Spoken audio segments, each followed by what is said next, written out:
কিছুদিন আগে অফিস ট্যুরে দীঘা যাওয়ার পথে শের বেঙ্গল কোলাঘাটে হল্ট করে শুধু মৌসম্বির জুস টেস্ট করায় তোমরা অনেকে কমেন্ট করেছিলে, আরে দিদি ওখানে গিয়ে তন্দুরি খেলে না, পরোটা খেলে না, এরম কত কি। সত্যি সেদিন আর কিচ্ছু খাওয়ার স্কোপ পাইনি, তাই তোমাদের রিকোয়েস্ট রাখতে একটা সানডে বেরিয়ে পড়েছিলাম নিজেরাই লং ড্রাইভে আর লাঞ্চ সারতে এই দোকানে।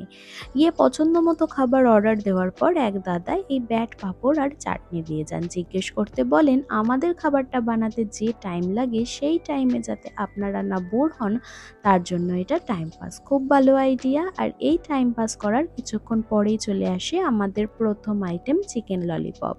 সুন্দর করে মেয়ো, সাথে একটা সস, কুচনো স্যালাড আর দুটো সসের পাউচ দিয়ে পরিবেশন করা হয় এই chicken lollipop. Chicken lollipop order করলে কঠিন তোমাকে খেতেই হবে, এটা মনের মধ্যে গেঁথে নিয়ে অর্ডার করাই ভালো। কিন্তু এ কি, এখানে যে একদম নামমাত্রই কঠিন পেলাম, সাথে এরকম সস দিয়ে টেস্ট করে জাস্ট দারুণ লাগলো।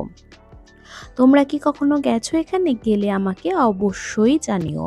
আর খাবারগুলোও ছিল একদম সদ্য বানানো, ওয়েল কুকড, ওয়েল গার্নিশড আর অনবদ্য স্বাদ। এরপর আসি পরের মেনুতে। দাঁড়াও, তার আগে একবার দেখে নাও এখানে সস দিয়ে খেতে আমার কেমন লেগেছিল। আর কঠিন তোমরা দেখতেই পাচ্ছ, একদম নামমাত্র ছিল। চলো এরপর চলে আসি পরের মেনুতে। এরপরে ছিল আমাদের ভেটকি টিক্কা কাবাব। এখানে বলি ফুল ভেটকি কাবাবের একটা অপশান ছিল, কিন্তু তাতে ওই গোটা ভেটকি দেবে যার মধ্যে মাথা, লেজা, কাঁটা সবই থাকবে। তাই তাতে আমার একমত না থাকায় আমরা নিয়েছিলাম এই টিক্কা কাবাব, যেটা ছিল সুপার সফট, জুসি আর একদম অরিজিনাল ভেটকি। খাদ্যরসিক হওয়ার অ্যাডভান্টেজ স্বরূপ এটা এতদিনে আমি বুঝেছি যে কোনটা অরিজিনাল ভেটকি আর কোনটা বাসা। তাই ভেটকি বলে বাসা দিয়ে প্রফিট করার ক্যাটারার তুমি আমার চোখে ফাঁকি দিতে পারবে না। আর কাবাব যখন আমি খাবই, তখন আগা পাঁচতলার লেবুর রস না মাখিয়ে খেতে আমি পারবই না। ডায়লগটা চেনা চেনা লাগলো। এটা শেষ করতে না করতেই এলো আমাদের মেন কোর্স, চিকেন পরোটার সাথে অর্ডার করেছিলাম কড়াই মাটন।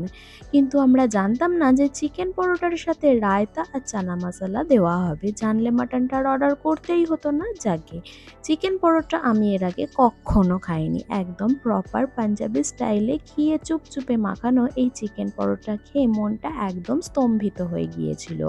সাথে রায়তা আর চানাটা খুব সিম্পল হলেও অসামান্য এই পরোটার সাথে দারুণ জমেছিল।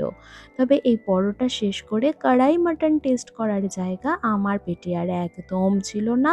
তাই শুধু দেখেই পার্সেল করে বাড়ি নিয়ে চলে এসেছি, কারণ খাবার অর্ডার করে নষ্ট করার কথা আমার মনে নইব নইব চ।